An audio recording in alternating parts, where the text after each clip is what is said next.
Hey, fabulous listener.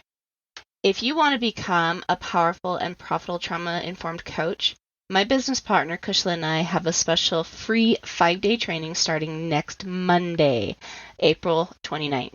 To join us, you can simply message me the word powerful at Erin Anderson Trauma Coach on Instagram, or on Facebook, you can find me at Erin Anderson Betrayal Trauma Coaching, and we'll send you the details so you can join us.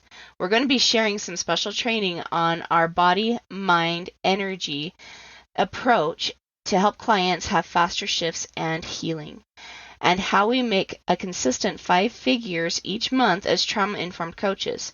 So if that sounds like something you or someone you know may like, make sure you come join us for this 5-day challenge. We're going to be sharing more in there than most paid programs.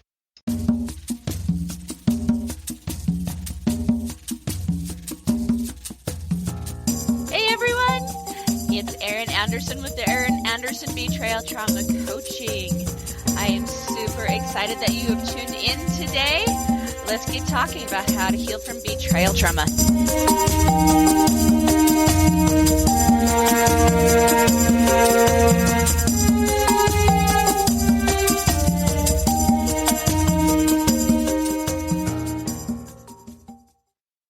Welcome to the other side of the struggle. This is a podcast where we talk about trauma, how to heal it, and then how to take it and use it to unlock your mission and your potential, and to use it to live your very best dream life. When you're dealing with betrayal trauma, it can be hard to know how to heal it, how to stop the pain, and to know what your next steps are to take in your own life. And these are the questions that we try to answer here.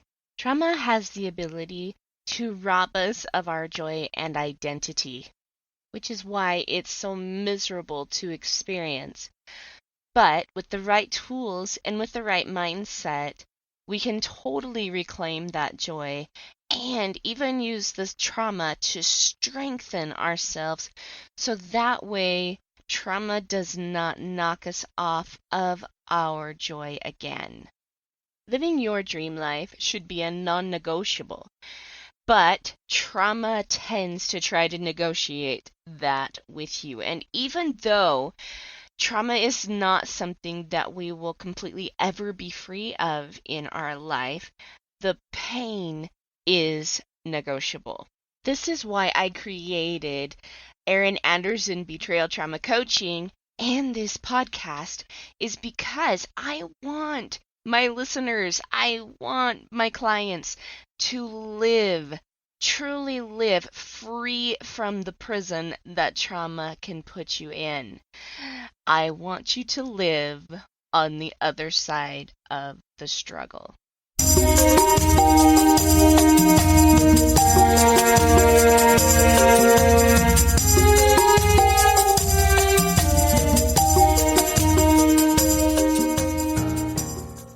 Hey everyone, welcome back to another episode of The Other Side of the Struggle. Today I wanted to talk to you guys about the nice guy. I know, we've already kind of talked about it, right? A few episodes ago, we had my good friend Trevor Henniger come on and chat about it. And actually, I'm going to ask him again to be on with us very soon to again chat about the nice guy, because as I've been learning about this, and it's a very important topic to talk about. For a couple of different reasons. Number one, you guys have heard me talk about the 3 different types of men, that I normally see. You've got the mild, the medium, and the jalapeno, right? But nice guys kind of fall into all of those categories. And I also see a lot of my clients who come to me with a husband who has the nice guy syndrome. And the problem with this is it's anything but nice. This is what is literally going on behind closed doors. And it drives the people around them crazy. And the other problem with this is everybody is always enamored with how nice of a guy they are. So when you're reacting to their not so nice moments. Everybody around them thinks you're the problem because you're the one that's not acting nice. You're the one saying something is wrong. Something is not right. Something is not nice. He's not behaving this way. This is not normal for him. Or sometimes you just end up feeling completely crazy because they're very good at also mental manipulation tactics that are very underhanded, very subtle, and you don't even realize it's happening. So let me give you kind of an example of what I'm talking about, okay? Say that there's this husband and there's this wife, okay? And the husband is known as a really nice guy. But he's into porn, and he's hid that pornography addiction from her for years and years and years and years. But she starts to suspect something's wrong because he has these really big mood swings at home. He gets really, really snappy with her and then love bombs her. And then he snaps at her and then he love bombs her. And he's doing this mental yo-yo with her, right? And then when she asks him, do you possibly have a pornography addiction? I mean, this is one of the signs. He says, why on earth would you think that about me? Haven't I been loyal to you? And he starts to talk about all the ways he's been loyal to her. Remember last year when I bought you all that jewelry? I was completely thinking of you. I'm so good to do the dishes for you. And he love bombs her. And then he turns around and complains to her about how she doesn't do enough, or how she's not giving him enough sex, or how she's not doing enough, she's not enough, and causing her to work herself crazy, trying to show her affection and her appreciation and take care of him, and believing that she's somehow crazy because she doesn't feel safe, but she can't necessarily explain why. That's someone that's possibly married to a nice guy, because on the outside, he's everybody's hero. If there's ever a time that somebody needs something, he's the first guy on it. He hears about the neighbors down the street who got into a car accident. What does he do? He lets them borrow his car. He's in the hero mode. Right? The mom and dad need somebody to go mow their lawn. Oh, he's on that. He's going to go mow their lawn. Because it's so important for him to maintain an image. But we can't maintain images with everyone all the time. And so at home, he might do the dishes for her once in a while, or he might love bomb her with jewelry or sweet words. But then he's also turning around and calling her names. We call this the Jekyll and the Hyde. That's a very big symptom with a nice guy. Somebody that is nice in one instance, can totally love bomb to get what they want, and then turn around and not be so nice later. Be somebody completely different. And it leaves you feeling pretty crazy. Another thing about the nice guys, they really also are not very good at protection. Okay? Now, this is one thing we as a society in general need men to do more of, is stand up and actually protect, right? This is a beautiful, wonderful masculine trait that we truly do need more of.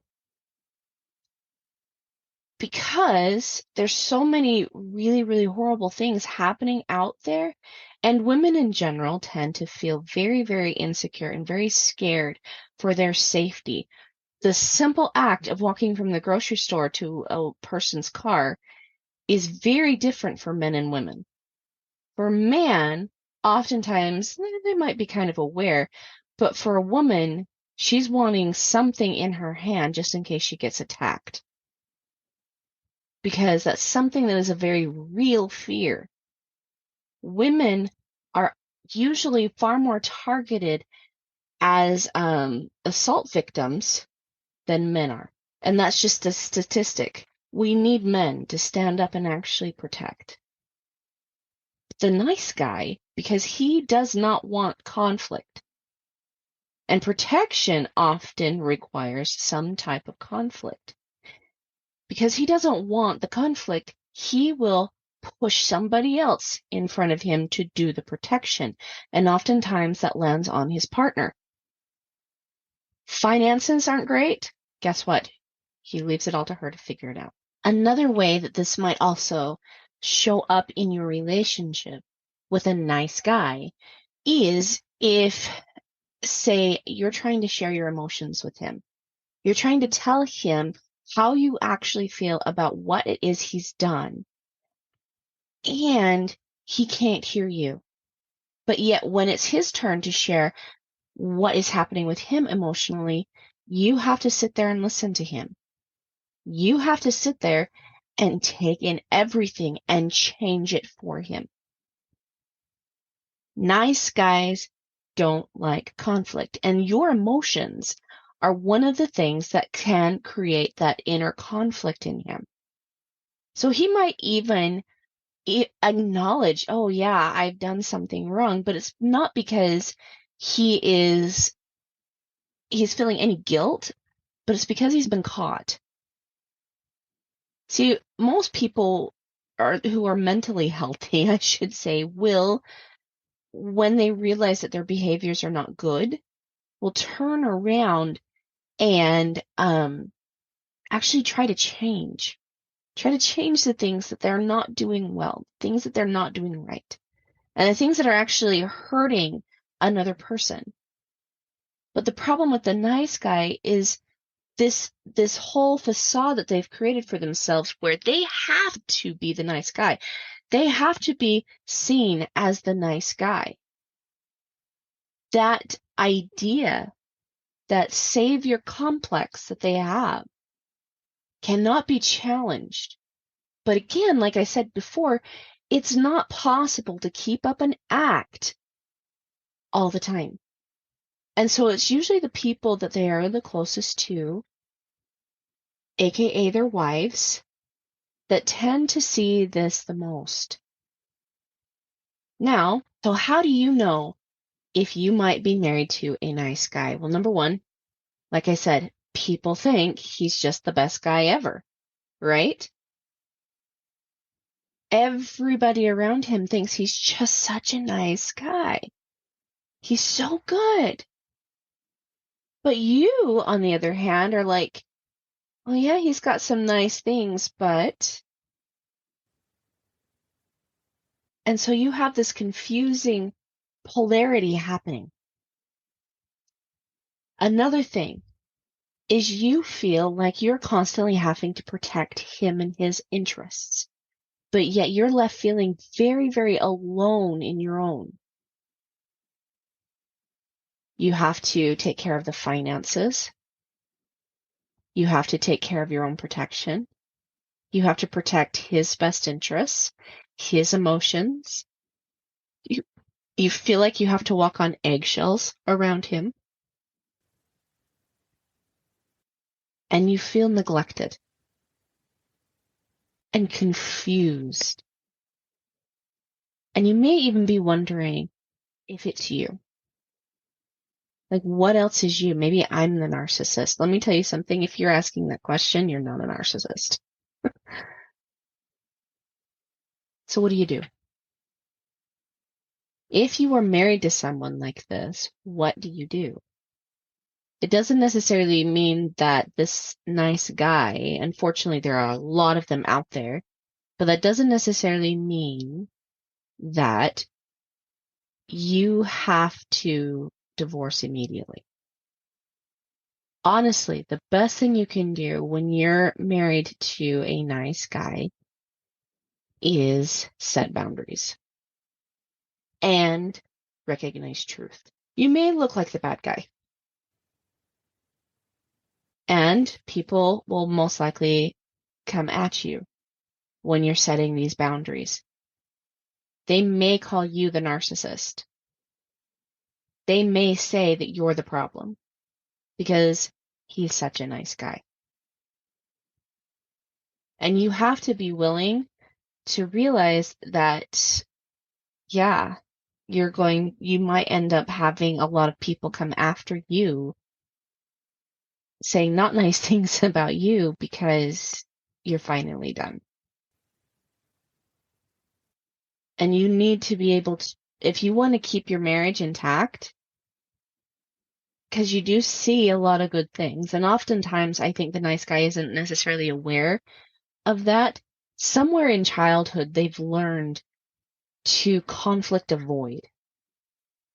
And in order for them to conflict avoid, because that is like the thing that keeps them safe, that is the thing that keeps them alive. They've learned to do this for survival. So that means that anything that you do when you're setting boundaries is going to make them, so they're not necessarily always conscious that they're doing these things. This can be a very subconscious thing, but it still needs to be addressed. It still needs to be dealt with. And the way to deal with it is to, like I said, set those boundaries. And you need to answer that question of, am I willing to look like the bad guy? To give you an example, I had a client whose husband was a nice guy, but also had a consistent porn addiction. And she had told him over and over and over again that the porn addiction was really a problem because she had boys at home that had already been exposed to it. Because he had been so deeply into it, he wasn't realizing when other men had stalker behaviors towards his wife and his children.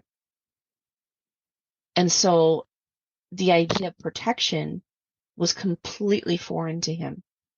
He had no idea when his family felt unsafe and the behaviors of other men that were making them feel unsafe. He was asleep to it. She finally decided that she was done. She was done with the pornography, not with him necessarily. She did love him, and he had a lot of really good qualities. But she was done with the pornography. So what did she do? She kicked him out. Told him he had to go sleep at his mom's. Well, his sister chose to call the wife a narcissist. You're such a horrible person. You have no idea how to take care of a man. You are the worst person alive. And turned around and started telling her brother how horrible she really was and how she was never good for him in the first place. And my sweet client was the one that was consistently there for him, consistently saving him, consistently fighting off the dragon.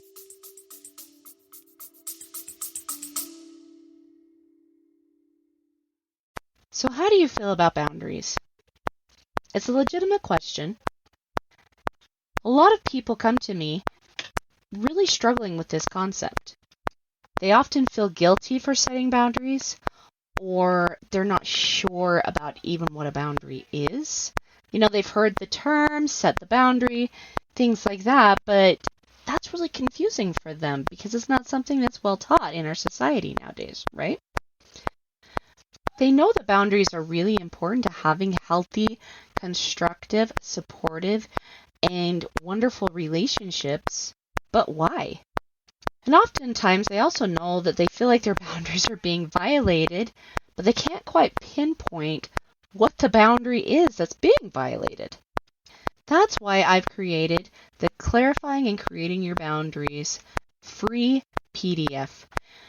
You can find out what your boundaries are, how to tune in to what the boundary needs to be, and how to effectively create and communicate your boundary so that way you stay in this place that respects you, respects the other person, but also gives you the confidence in your boundaries so that way you stop being gaslighted, disrespected, and unseen. Having your boundaries really clear gives you a voice and also helps the other person stay in accountability with themselves. So that's not a role that you have to take on anymore. So if you are ready to really have clear boundaries, to really understand what your role is in the boundary, and to give yourself some safety and some protection against people that might try to gaslight you or are just being disrespectful, go grab my Creating and Clarifying Your Boundary PDF at erinandersonthetraumacoach.com. And while you're there, let's schedule a call with me. Come have a chat with me so that way I can really, really help you master this particular skill, creating boundaries, clarifying the boundary, communicating that boundary, and so that way I can also help you have relationships that show up to support you, cherish you, and love you.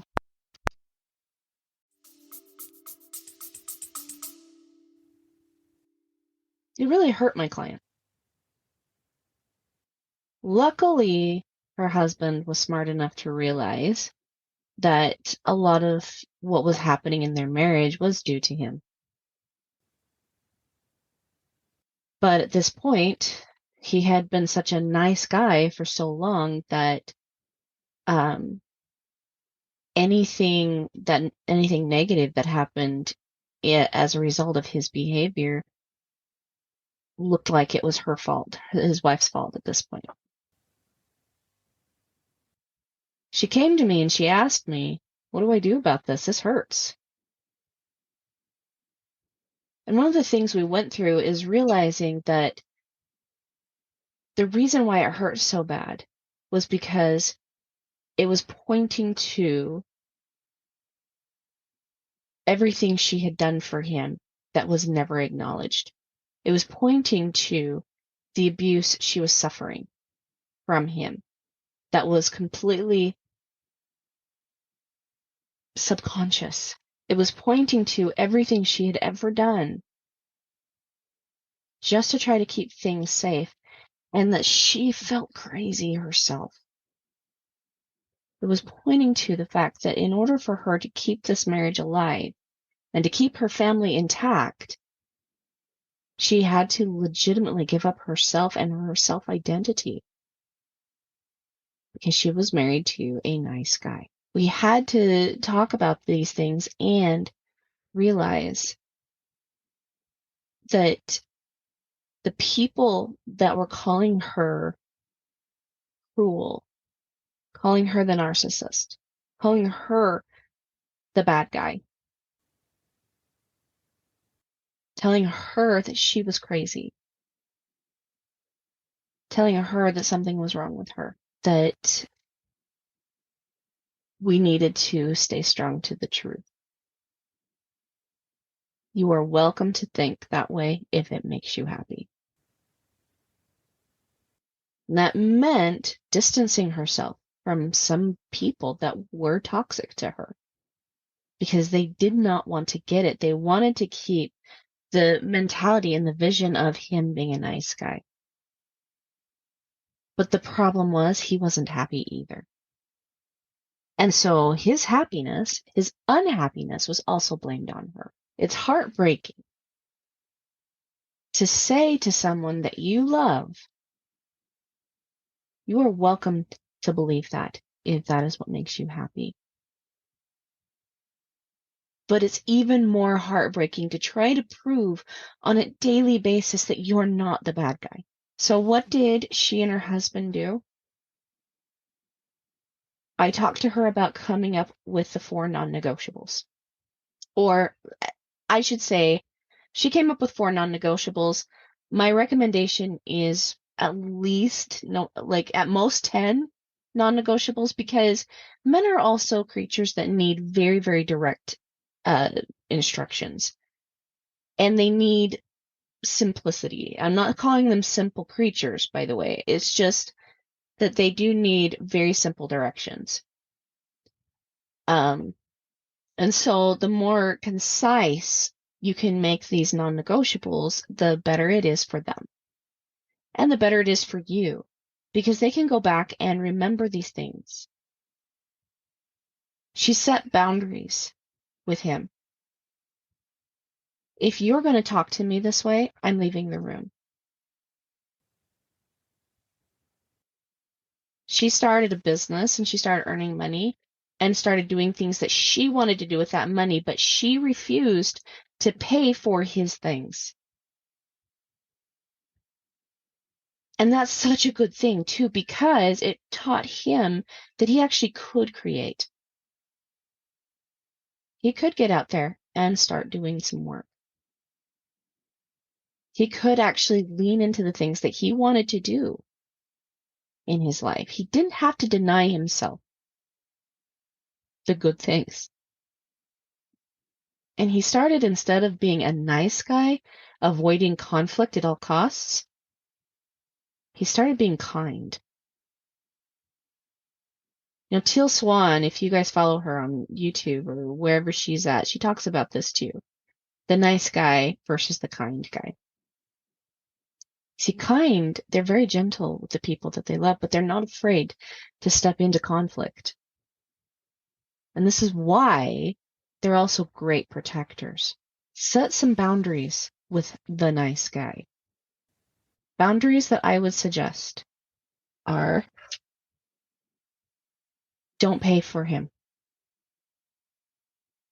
If he is going to have problems financially and act like a little boy that needs to be taken care of, you start creating your own money.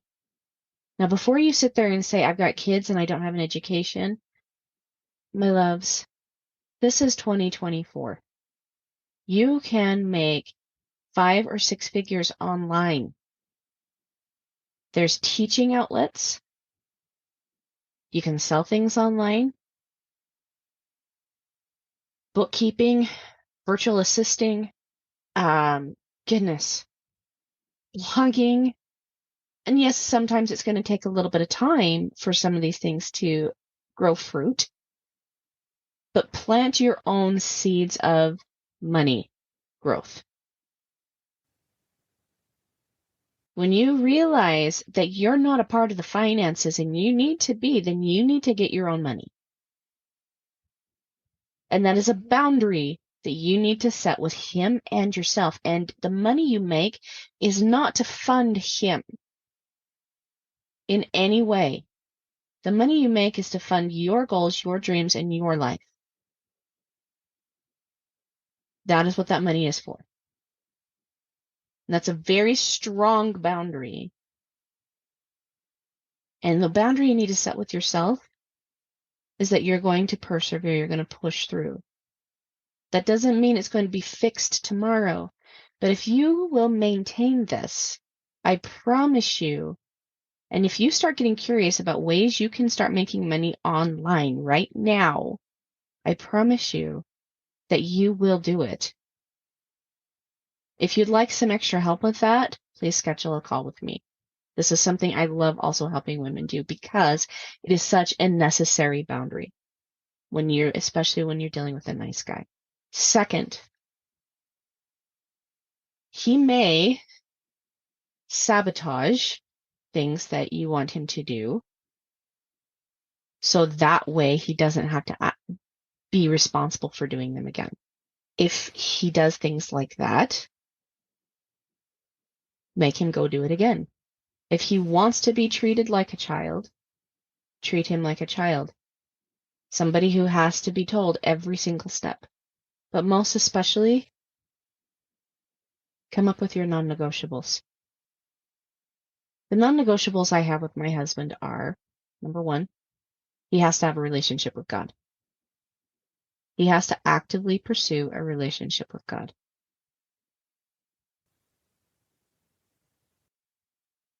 Number two, he has to cherish me. See, cherishing you is actually one of the things that will cause him to stop being the nice guy. Because we want to be protected as women. We want somebody who, when they're going to come after us, to step in and say, no, that's not going to happen. Cherishing is kind, not nice. Number three, he has to pursue his own goals and his interests. He has to have some ambition in his life. I want him to be happy. I want him to have a life. I want him to enjoy what it is he's doing. And number four, no porn. However, if he does those other three, the porn will naturally go away because it's addressing the root issues of a porn addiction. But now that I've addressed the non-negotiables that I've set with my own husband, there's also non-negotiables with myself. Number one, I don't take anybody's disrespect personally,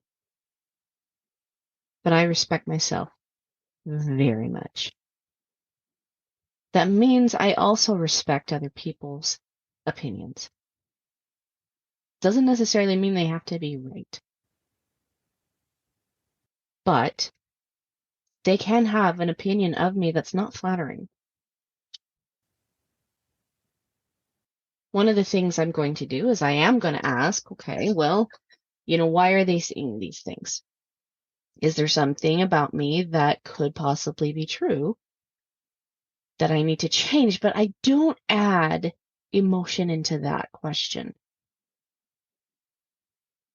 I ask out of pure curiosity because I love truth.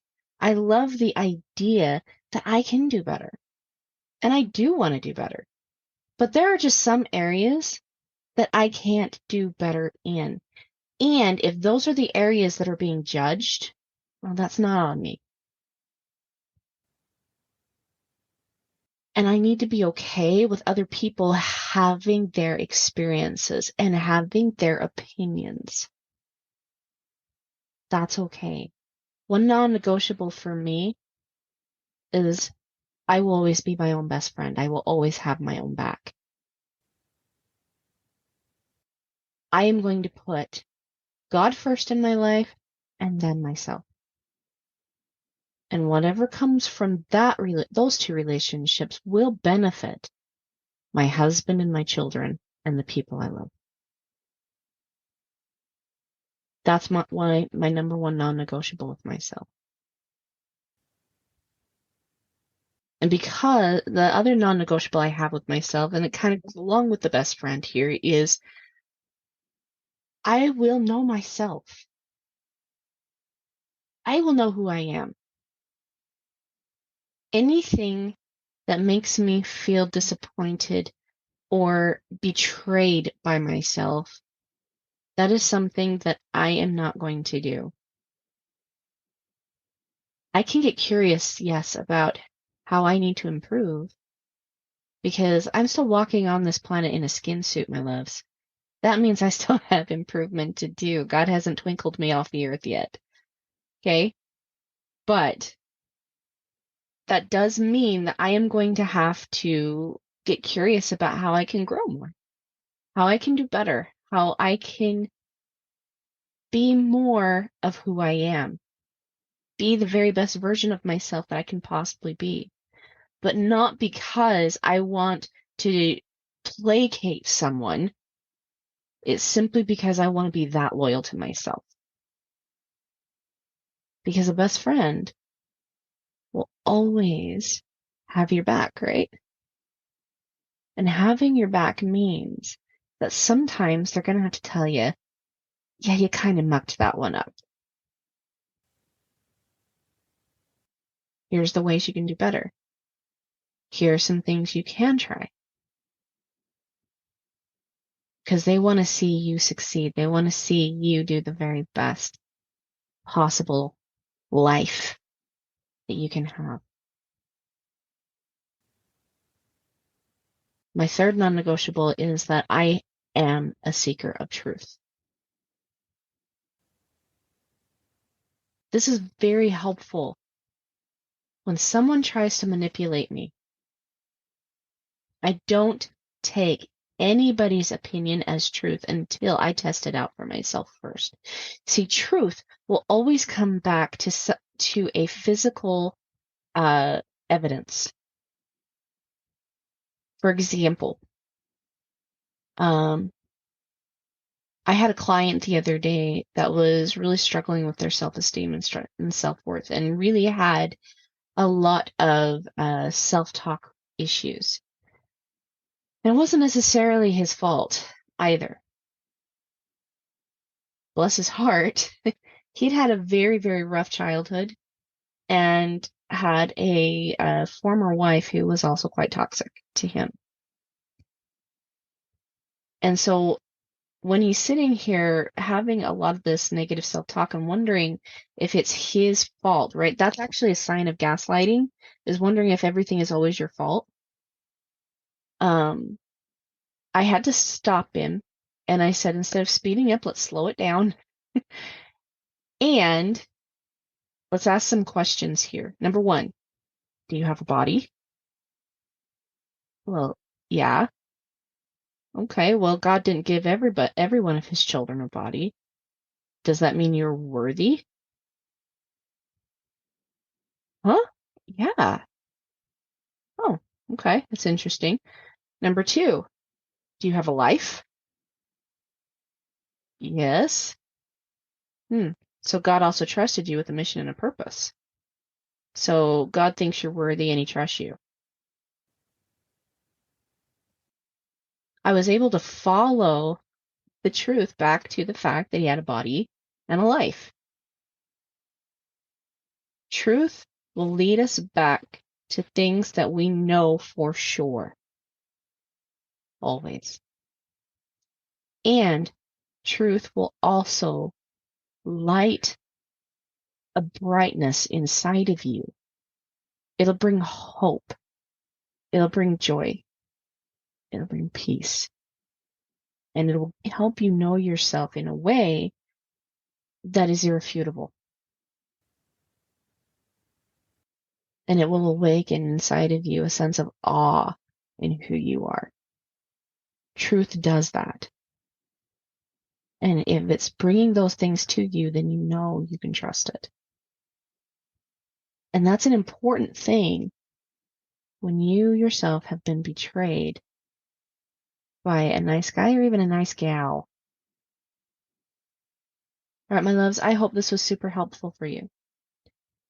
If it was, please, and you would love more help, please feel free to book that call with me. It is in the description below. And if not, go to erinandersonthetraumacoach.com. On my webpage is booking options. So you can book a call with me. My loves, I would love to help you more, especially if you're dealing with these things. And until next time, from my heart to your heart, I'll see you on the other side. Bye, my loves.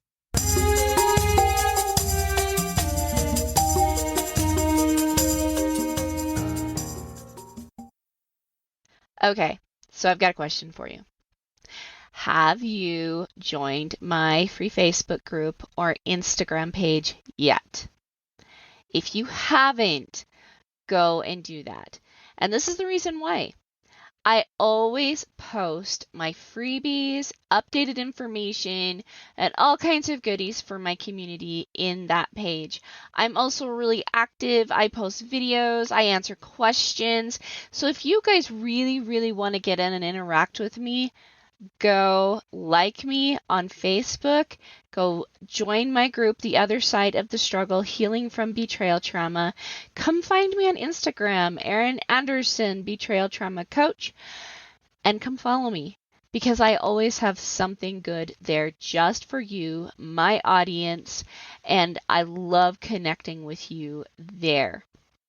I also post anytime that I have groups going on. I talk sometimes about my programs. So if you guys are interested in working with me or even just following me and getting as much free content as you possibly can, go hang out in my group. Go connect with the ladies that are there. Also come and join Immune and Unashamed for those married couples that are following me, because in that group, me and my business partner, Kaisen Kid, are also talking and offering some great content.